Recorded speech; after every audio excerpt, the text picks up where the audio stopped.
See, again, for us, it's somewhat to do with the election theme itself. We expect the stable government would mean that there would be a greater demand, better utilizations, better margins, and better revenue growth and earnings growth. And coincidentally, what you see here is that the pre-election period also coincides with the uptick in that sector. The sector usually does well during this period. And so what we feel is that companies which have capacities in place to take advantage of the rising demand will be the ones which should do well.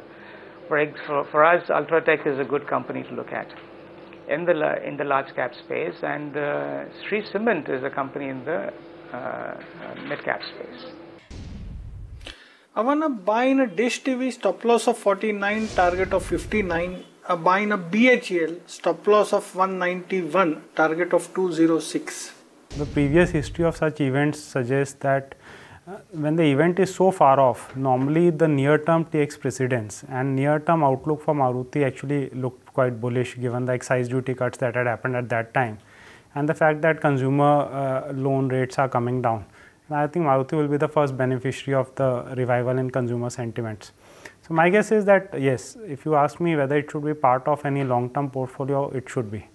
And when we talk of generally what could take the market still higher from here going forward, I think two stocks come to my mind. First is L&T, where we've seen a series of upgrades in the near term from a lot of FI brokerages.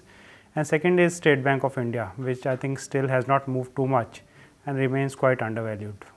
By and large, because of all the positivities around the stable government and improving fundamentals, we think the credit quality would improve. We think the liquidity should improve. Interest rates should soften, if not now, at least in the near future. And as a consequence, we are positive on banks, especially the private banks.